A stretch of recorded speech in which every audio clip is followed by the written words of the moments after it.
How's it going, everyone? Daniel Rodriguez here, aka Big D. It's time to review Jessica Jones, Season 1, Episode 6, title, aka You're a Winner. It's a spoiler review. If you have not seen the episode, make sure you have a Netflix account.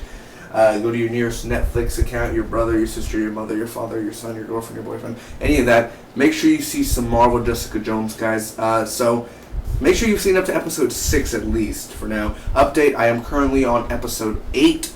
I just need, 5 episodes left or something to finish the season, man. So far, Episode 7, wow, great episode. But for here, Episode 6, You're a Winner. Is this a great episode? Well, we're going to check it out right now.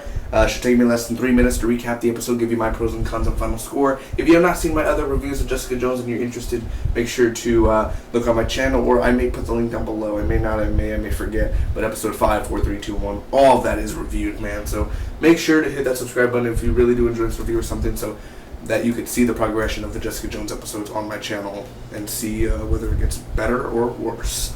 For better or worse, I'm here for you, Jessica Jones. Here we go. First off, Kilgrave is all in. He's playing poker and everything. All right, all in, boys. And, well, he takes all their money. I believe it's like $1.26 million. Kilgrave. Jesus, I mean, what's he going to do with all the money? We'll find out in a little bit. First off, Luke wants Jessica to do a case. He's basically, I need to find this guy. Can you find this guy named Antoine? Antoine, his sister went to Luke Cage saying she needs to find her brother and everything. So that's where kind of Jessica is kind of like, they're not using each other, but, like, oh, I owe you a favor, and he's trying to give her money and everything. He's like, you do not owe me a favor. I didn't ask for a favor. But it goes both ways, really. Hope is pregnant with Kilgrave's kid, man, child. She has done the deed probably when she was obviously hypnotized. I don't know if she was asleep or if she was actually awake and remembers that. But it's crazy, dude. She is pregnant. You're kind of like, I mean, it wasn't a shock for me. I wasn't like, oh my god, season 2, dun dun dun. That was just like, oh, okay, she's pregnant. Okay. So anyway, paid to be beat. Oh, she paid to be beat, man. During the night, a girl named Sissy Garcia in jail. She ended up for a pack of smokes, and she beat Hope up, but Hope wanted to get beat up, I guess, to get an abortion or something. So she won't give birth to this thing. That's what she says. Everybody quiet. I love it, man. When David Tennant was just like, he wants a selfie from Jessica. He's like, everybody quiet, and everyone's just like, oh, like all sad and everything. So anyway, there is another selfie coming in and everything. So he's like looking at all the Jessica Jones photos. It's pretty cool. Luke and Jessica make a business with loan sharks. Malcolm tells Luke about Kilgrave, and Hogarth proposes. That scene was really awkward, man, where she proposes and she's like, not till the divorce. I'm like, really? Why would you propose for one thing during the middle of the day at the desk work right after you talk to Jessica Jones and then you propose? That's really not romantic, but okay. Luke and Jessica sleep together again for the 7th time in a row, and Antoine calls, but it's not him, it's a guy with a Puerto Rican accent, and earlier in the episode, Jessica called and she did the Kristen Ritter high-pitched voice, where she was like, hey, you want an Xbox One? And the guy's like, I want an Xbox One? Where'd I pick it up? Hey, all happy for an Xbox One. Jesus, calm down. Calm down, sir. You want a PS4? Of course you do. So anyway, it's not Antoine the guy. They're going to meet at 3. Jessica was 3 minutes late for the selfie, by the way. She did it at 10:03. It's supposed to be at 10. Do not be late again, Jessica. So anyway, they find Antoine. They get evidence of Luke's... Or, well, if he finds Antoine... If Luke gets Antoine, he gets evidence of his wife's death, of what really happened. So they find this warehouse where Antoine is, and there's a bunch of weeds, a weed growing factory, area, plant, whatever you want to call it, the weed plant. So anyway, they end up fighting. There's a fight going on. Jessica gets Antoine. She leaves Luke behind because Luke could obviously handle himself. Luke has 7 or 8 guys to fight, man. But they're easy. They don't have guns or anything. Also, his skin is unbreakable, and he can't get cut or shot or anything. So what happens when Luke comes back and sees Jessica? You bailed on me again. Why would you do such a thing? Why would you leave me behind, Jessica? You're Luke Cage. Apparently you can't handle 8 men all at once, because I thought you were Luke Cage. You know what? You know why, Luke? Why you're so mad? Because you don't know how to fight. Maybe you should knock them out instead of just throwing them to the floor, because they always rise back up. How about you knock them out? Break their teeth. Hurt them. Instead of just throwing them to the ground and throwing a weed table on them. How about that, Luke? How about that? Actually fight instead of just pushing or throwing. They're still going to get back up. How about you knock them out? Simple.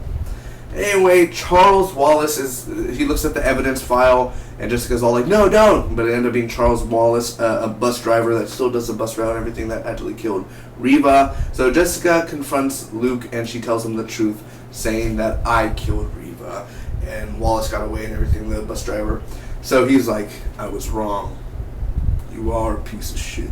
And, well, that basically ruined Jessica's night and life. Kilgrave bought Jessica Jones' house, her childhood house, and, well, Hope gets an abortion. She ends up getting it, but Hogarth wants the fetus. The fetus. So, we don't know what she's going to do with it, but it's going to be intense. Seriously, that's the episode there, guys. Let me give you my pros first off. I do got to say that I'm very curious about what Hogarth's plan is. I'm very, very curious about that, man. I don't know. I don't have no idea. I can't really predict what she's going to do with that fetus. I don't know how even far that fetus grew. So what you could get from a fetus is, I don't know. I honestly don't know. So that happens. Luke Cage, dude, stole this episode, man. Mike Poulter definitely was an awesome part of this episode. He definitely acted awesome when he was pissed off. Even the reveal. I mean, I'm glad that Jessica revealed that to Luke and not kept it for a few more episodes. I'm glad that she just got it off her chest. And that worked out very well, man. Luke Cage is an awesome character, and I'm glad that he spent most of the time with Jessica in this episode. Malcolm as well. Malcolm, he's still recovering from all the drugs and everything, and he's still withdrawing just a little bit. He's still sweating everything, still a little, gotta work it out. But Malcolm, he does tell Luke about the whole Kilgrave and everything. He basically tells him all the information, and Malcolm's becoming a bigger and a more important character every single episode. Some of the action in here was good. It's like 40% of the action was good, 60% of the action was just not entertaining. It was bad, it was repetitive. So that's just my personal feelings, guys. Kilgrave and just David Tennant in general, man, he was awesome this episode, from the opening of the episode to the end of the episode of buying the house of Jessica Jones. So that is going to be interesting. We do see in episode 7, I'll say a little hint there, we see in episode 7 stuff going on. But seriously, man, it's fun. It's very fun to see Kilgrave, and the look that he gives when he sees it, like 14 years old, 15, he's so obsessed, man, intense, man, I like it. The ending of the episode as well was really good. Again, him tearing the wall and everything and seeing it and revealing that it's Jessica's house. But I didn't like the part where the camera panned out and then it showed, like, it literally took 15 seconds for it to pan out and then show the street sign. It's like, it was kind of awkward because it was just backing up and it took like a long time. Oh my God, like, back up a little faster, man. Kind of awkward. The music's like almost stopping and everything. Luke to Charlie was intense, man, on the bus as well, when he was like, do you know who Reva is? That was intense. I literally thought, like, it was kind of a little not that well done when he was like, time's up. I was like, that's a little bit, but other than that, it was gonna be intense, man. I mean, Luke wasn't even going after Charles after he left. He was just kind of like walking, and then Jessica was like, wait. So, you could go both ways with that. You could go both ways. The only cons I have, man, the random proposal. Come on. The other thing, Luke is mad about being left behind. I'm not even gonna explain that, man. The ending, it was not very climactic, and it doesn't have to be climactic, but you know what I mean? It just wasn't like, I like the ending where he's at the house, but they're just backing up. It should have ended with him looking right at the thing, that look, and boom. Would have been fine. Hope's story. Is anyone else tired of Hope? Look, she got the abortion and everything.